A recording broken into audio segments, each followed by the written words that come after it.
All the windows work. They do. E39 rarities.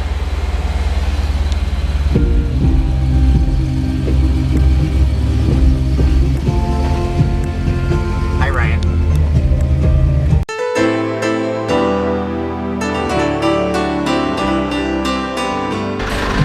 Can you say plastic?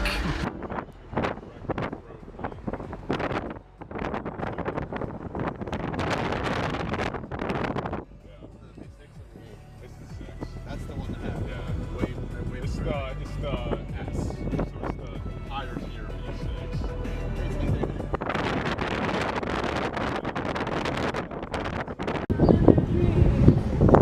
See, that's something you've never seen. What? For rent. No. Rent is involved. You're not allowed to rent? Nope.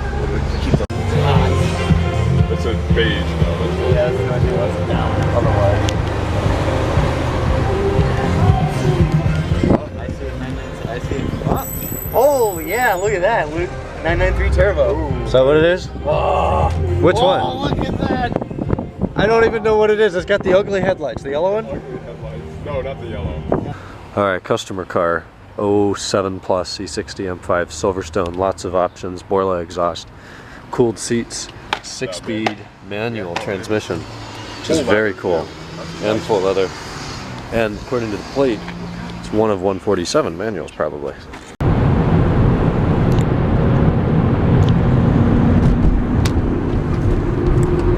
That is very dramatic. Yeah. Which river is this? I should know. I don't. You certainly should. It's a river. It's the Monongahonga.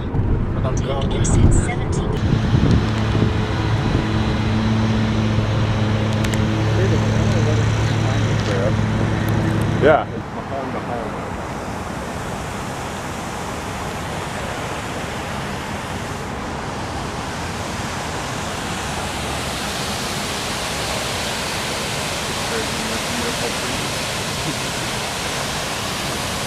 If you really want a Giardo, you should get a. They work better.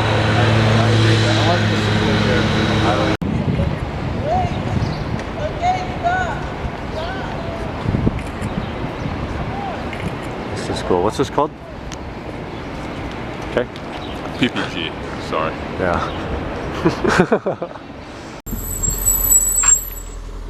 We found another one. Let's see if if Travis answers the call. All right, welcome back. We're back in Ohio now. So we're gonna do an update of today, update of the car, and then we're gonna jump into a quick story time here. So this will probably be a longer clip. At 12:30-ish, Kevin came over. We headed to Pittsburgh, Pennsylvania. Easy drive aside from a bunch of traffic and not as much traffic, construction on the Turnpike East. Usually it's 3 lanes at 70, you set cruise at 80. You get there in an hour 20, hour and a half. It's not a bad drive at all. But of course they have a lane closed down, and then you get diverted into the westbound lanes as you're heading east. There's all sorts of dicked over. So that took some additional time. Oh, look at this guy. That's cute. I just set him back 10 minutes. But we got there. Traffic wasn't nearly as bad on the way home. So we ended up going into the city. We went down to the point, walked around downtown for a while, went to the PPG building, the big glass one with all the points. Pittsburgh's a really cool city. It has an East Coast feel. The topography I love. It's really hilly, and it feels much more exotic than Cleveland does. So that was the majority of the day. That was fun. We had a quick lunch at Panera. Didn't stay too long. We left about 6:30, I think, got back here around 8 o'clock. About the car, so that's part one. So texted Tom about 3. Turns out he had to leave to attend to some family matter this afternoon or evening at about 3. But I did get a brief update from him. The power steering line arrived and was installed today. So hopefully the power steering issue is fixed and completed. They went into diagnosing the ABS issue, brake, DSC, and ABS lights on the dash. The computer is reporting, well, there's 4 wheel speed sensors for the ABS. There's 1 on each wheel. Works with cruise control. The back left is the speedometer sensor, the ABS, and the DSC. So it's monitoring the speed of all four wheels. Obviously, if your back winds get going a lot faster than the front, then you've got to cut some power or some brakes. You know, you guys know, you're car people. So there's a communication issue with the rear speed sensors. The ABS module is reporting the rear right and the rear left wheel speed sensor signal is implausible. I don't know if that's maybe what it says. So they're not getting signals. So they did some research and they think that the wires got stretched when installing the brake lines. They did the copper nickel lines back there, the hard lines from the ABS module, actually the junction. They're original from the ABS module, which is about right here. They go down through the firewall and then right at where they come out in the chassis, there's a junction. The lines are great from the junction to the ABS module, so they just put the copper nickels up to the junction. And while doing that, I guess the ABS line runs in kind of the same passage in the chassis under the car. And they think they got stretched somehow and they're not communicating correctly. So I don't know if they've resolved it, if they had to splice, if they need to buy a new connector. I don't know what that's going to be, but we're thinking the sensors themselves are okay. It's the communication line traveling up to wherever they go. I don't even know what module they go into, but so they think they know what it is. I don't know if it's been resolved or will be tomorrow or parts had to be ordered. I'll find out tomorrow on Tuesday. So that's that. The more so concerning issue is there were Vanos issues on one of the solenoids. So they switched the solenoid with one from the original engine, and that corrected the problem. However, I paid Dr. Vanos actually quite a bit of money to not only redo the gears, the splines in each cylinder bank, but both Vanos units went out for new seals, gaskets, whatever else in there they replaced. I don't know if, I mean, those solenoids are soldered on the board, so I'm not sure if what they did will conflict with me spending that money with Dr. Vanos. If that's the case, I'm certainly going to go back to Dr. Vanos and be like, hey, you know, thank you, but it's not working. Please fix it. In the meantime, the other Vanos was fine on that car. There's no issue with it aside from noise. The gears should have corrected most of that, as well as new diaphragm springs. But I don't want to pay for new gaskets and then not end up using that solenoid pack if that's indeed what he switched. So I will get the details on that tomorrow. If it needs to go back to Dr. Vanos, it will. If it's just something he switched that has no bearing on what Dr. Vanos did, then that's fine too. So I'll learn about that tomorrow.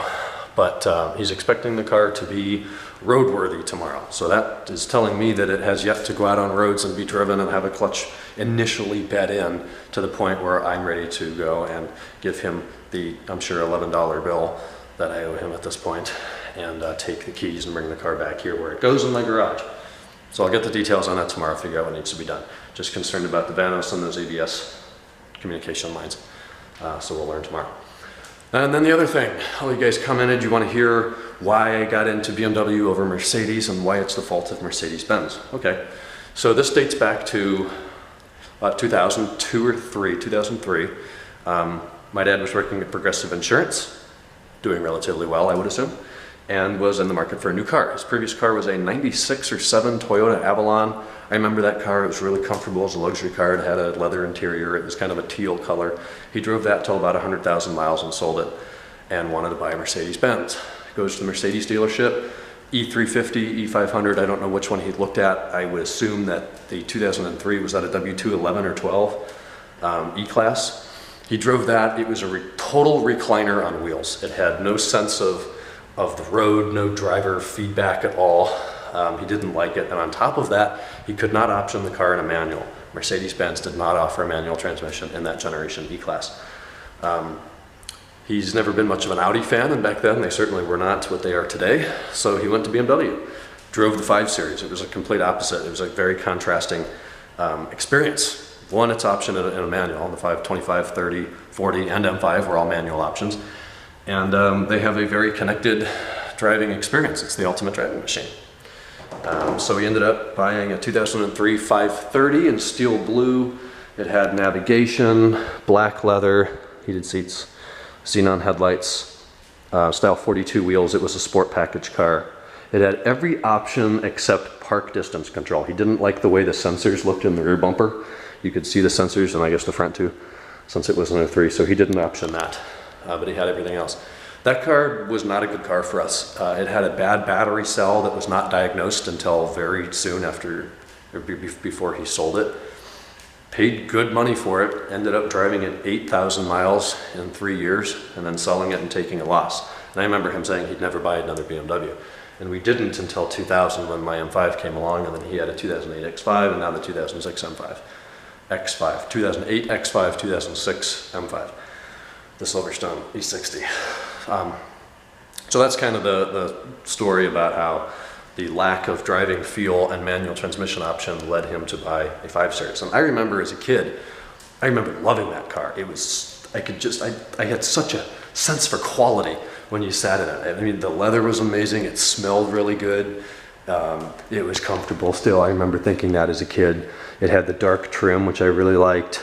The navigation was really cool. I remember he was always showing people how the screen would fold out in '03. That was really sweet. The xenon lights. It was just an awesome car, but he never drove it. He said it was terrible in winter. It was the sport package, so it came with sport tires. It was horrendous in winter. And it was just a nice car. He didn't want to drive it up to Cleveland and back working at Progressive. So sold it to a guy in DC. When I had Carfax, I threw the VIN in there. We still have the build sheet from it here and the invoice and stuff. And I threw the VIN in there, and it's only got like 90,000 miles on it, I think, in DC. The guy who bought it from us still has it. And I actually have a key to that car. I have a master key upstairs. So someday I'm going to go to DC and look around for a very nice condition, steel blue 530, and I'm going to take it. And I'm going to bring it back. Probably shouldn't do that, end up in prison. So anyways, that's today. That was Monday. Busy day. Tomorrow, well, we're going at 8 minutes. Why not keep going? This is an iPhone 6S, and it's a piece of shit. At 30%, between 22 and 30%, it shuts down. Then sometimes it usually gives me that screen, the screen telling you to, hey, I'm dead, plug it in, which is normal at 0%, not at 30%. So you have that screen. You try it a couple times, then it'll boot back up and it'll say, 28%. It's like, oh, so why did you shut down? So you use it just enough time to open an application, whether it's mail or messages or Safari, and just as the application opens, the little menu bar at the top at the time and the cell service turns white, and then it shuts back down, and then will not boot back up again until I plug it in. So I've had this issue before with iPhones because they're garbage now, and it's a bad battery cell. There's apparently 4 cells in the battery. One of them goes faulty. It's seeing that it's working and has about a quarter power left, and then it just dries up instantly and shuts down, and then it'll be hit and miss. So tomorrow at, I think, 1:10, I have an appointment to go up to the Apple store, give them that phone, and hopefully they diagnose it, put their diagnostic software on it, and determine that it is a bad battery cell, and they replace it, and then I'll bring it back here and restore it. So I guess I do need to sync that and back it up tonight, since I'm doing that in the morning. So that's a time sucker tomorrow. I also may or may not need to do 1 or 2 yards tomorrow. I don't know what. I came back from Pittsburgh today and could immediately tell that everything was green and growing and looked shaggy. So I've got to do that tomorrow. So I may be very late tomorrow getting into Lyric Motorsport to check on the car.